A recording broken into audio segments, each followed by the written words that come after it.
In this video, we're going to take a look at a couple more basic trigonometric limit examples. First one we're going to take a look at is the limit as x tends to 0 of 1 minus cosine x over sine x. And looking at it, it seems to contain both components of the 1 minus cosine of x limit that we looked at and the sine x over x limit we took a look at.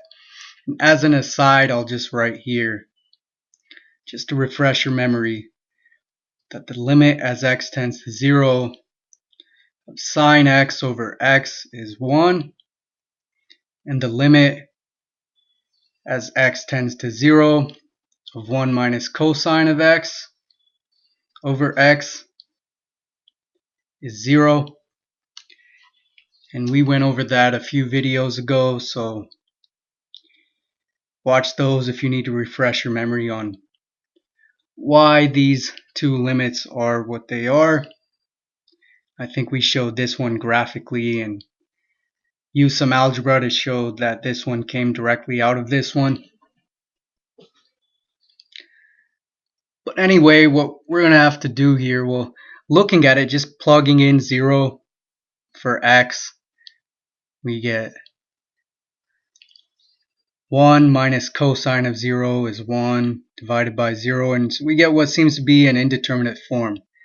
But we need to somehow get around this, because remember, indeterminate forms doesn't mean the limit doesn't exist. It just means you have more work to do to find whether or not the limit exists, and if it does exist, what its value is.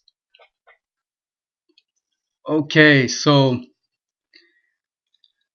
I'm going to use a little algebra trick here. And oftentimes what we do is we multiply a quantity by 1, but a form of 1 that's useful to help us solve the problem. So in this case, I'm going to be multiplying and dividing by x. So it's 1 minus cosine x. This whole thing can be re-expressed as 1 minus cosine x times 1 over sine x. Okay. So if I multiply and divide by x, let's say, I say x over x times 1 minus cosine of x times 1 over sine x.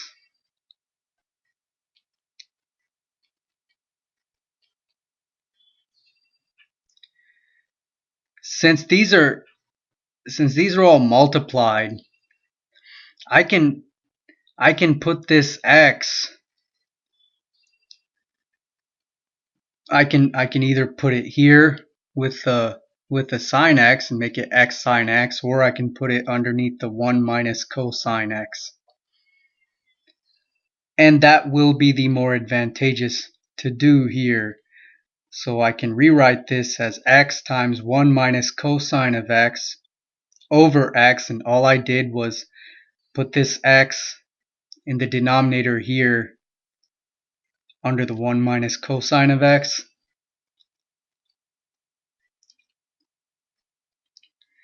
Because these are multiplied, I'm allowed to do that. So we have a form that we recognize here.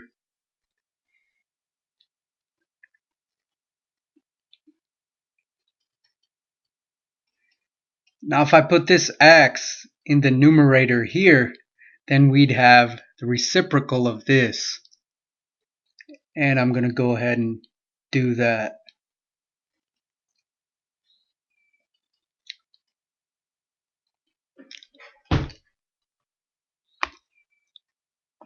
Okay, so if you recall from our earlier videos, the limit of a product is the product of the limits. So this is equivalent to the limit as x tends to 0, 1 minus cosine of x divided by x times the limit as x tends to 0 of x over sine of x And from here we already know that this is 0. And now this limit here, I'll go ahead and write that. So this is 0 times the limit as x tends to 0 of x over sine of x. But that's also 0 times the limit as x tends to 0 of 1 divided by sine of x over x. This is just because a quantity is the same as 1 over its reciprocal.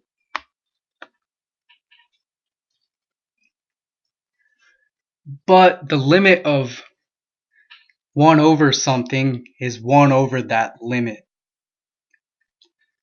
So that's 1 over the limit as x tends to 0 of sine of x over x.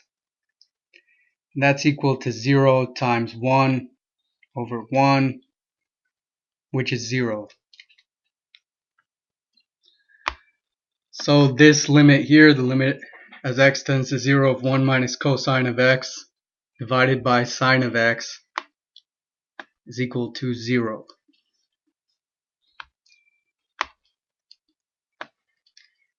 Okay, the next limit we'll take a look at, next example we'll take a look at is the limit as x tends to 0 sine squared x divided by x squared.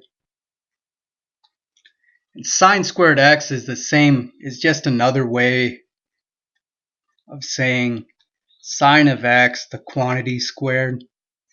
Okay, so don't let this way of writing it confuse you. There should be an arrow here.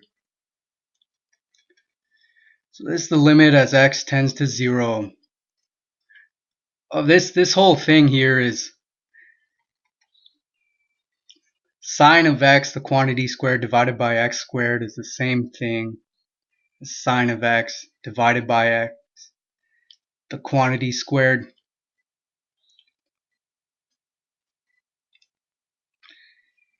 And the limit, you remember from our limit properties, the limit of something raised to a power is the limit of that something raised to that same power.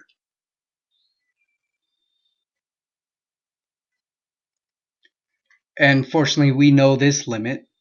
Limit as x tends to 0 of sine of x over x is 1. 1 squared equals 1. So here, as to how I knew to go about doing it this way, well, I saw that this bore some resemblance to sine of x over x. So I did some algebra to get it to look like sine of x over x and get the limit as x tends to 0 of sine of x over x. And these steps allowed me to do that. And then the limit that the example presented us with was actually the square of the limit as x tends to 0 of sine of x over x. And that's how we arrived at this answer. In the previous example, I knew looking at this, I knew that this numerator could be converted to 1 minus cosine of x over x. This denominator could be converted to sine of x, well, x over sine of x, which could then be converted to sine of x over x. And I guess with some practice, I was able to see that multiplying and dividing by x would ultimately enable me to do that. Would enable me to have an x in the denominator of this expression to make it look like this expression, and an x in the numerator of this expression here to make it look like the reciprocal of this. And I know how to the reciprocal The limit of a reciprocal is just the reciprocal of the limit. So I was able to evaluate this, and we already know this limit. And with some practice, you'll be able to use all these tricks in your sleep. So the next video, we'll take a look at another example or two.